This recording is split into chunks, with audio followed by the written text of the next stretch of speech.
atau substansi dari nilai-nilai Pancasila itu lebih mudah dipahami. Namun di tengah globalisasi, bagaimana Indonesia mampu menjadikan Pancasila sebagai jati diri dan eksistensi Pancasila harus terus dijaga di tengah era globalisasi untuk menghadapi segala potensi ancaman bagi negara melalui implementasi nilai Pancasila. Assalamualaikum warahmatullahi wabarakatuh. Halo semuanya, kenalkan saya Namira Amaliate dengan NIM 8595636778, mahasiswa Universitas Terbuka Prodi PGSD Pendidikan Guru Sekolah Dasar. Pada video kali ini, saya ingin membahas tema pelajaran dari sejarah lahirnya Pancasila bagi generasi muda. Pancasila yang kita kenal sekarang tidak muncul begitu saja. Ia lahir melalui proses panjang dan perjuangan luar biasa dari para pendiri bangsa, terutama saat sidang BPUPK tahun 1945. Dari peristiwa inilah kita bisa belajar banyak hal berharga, terutama tentang semangat persatuan dan kebijaksanaan.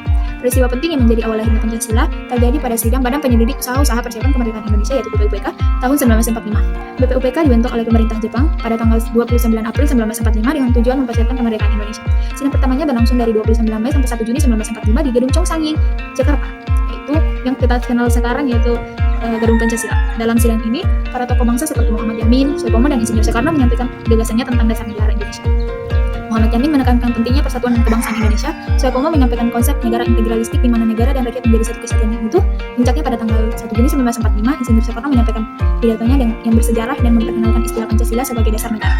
5 dasar yang ia sampaikan adalah: pertama, kebangsaan Indonesia; kedua, internasionalisme atau perkemanusiaan; ketiga, mufakat dan demokrasi; keempat, kesejahteraan sosial; dan yang kelima, ketuhanan yang maha esa.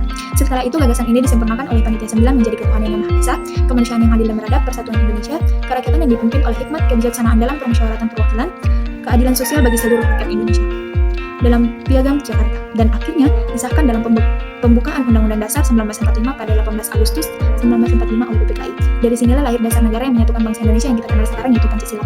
Dari peristiwa sidang BPUPK, kita bisa melihat banyak nilai Pancasila yang terjadi. Pertama, nilai persatuan. Para tokoh bangsa berasal dari latar belakang yang berbeda, suku, agama, dan pandangan politik. Tetapi mereka tetap duduk bersama, mencari dasar negara yang bisa diterima semua pihak. Ini adalah wujud nyata dari sila ketiga, persatuan Indonesia. Kedua, nilai kemanusiaan yang adil dan beradab. Mereka berdebat dengan penuh rasa hormat dan saling menghargai pendapat sesama. Ini menunjukkan bahwa sejak awal Pancasila dibangun atas dasar kemanusiaan dan saling menghormati.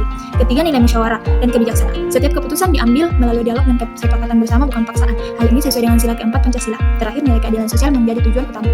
Membangun negara yang adil dan sejahtera bagi seluruh rakyat Indonesia, bukan hanya segelintir golongan. Dari sinilah istilah kita tahu. Dari sinilah kita tahu bahwa Pancasila bukan hanya hasil pemikiran politik, tetapi cerminan dari nilai luhur bangsa kita. Bagi saya pribadi, sejarah lahirnya Pancasila bukan hanya sekadar kisah masa lalu, tetapi sumber inspirasi yang masih sangat relevan bagi kita sebagai anak muda. Dari sidang BPUPK, saya belajar bahwa perbedaan bukan alasan untuk terpecah, tetapi kesempatan untuk mencari titik temu. Para pendiri bangsa mampu berbeda keras, namun tetap mengutamakan persatuan dan semangat kebangsaan. Di zaman sekarang, kita sering melihat perbedaan pendapat di sosial media, bahkan hal kecil bisa memicu pertengkaran. Disinilah pentingnya semangat Pancasila, terutama nilai toleransi, gotong royong, dan musyawarah. Sebagai generasi muda, kita perlu meneruskan semangat itu, menghargai pendapat, berpikir kritis, namun tetap menjaga persatuan.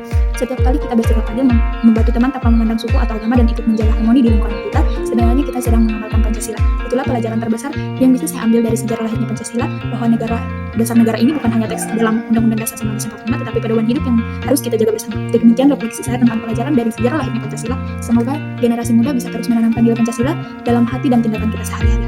Terima kasih sudah menonton, dan semoga kita semua menjadi generasi penerus yang berkarakter, bersatu, dan berjiwa Pancasila. The Pancasila. Panca means five, Sila means principle.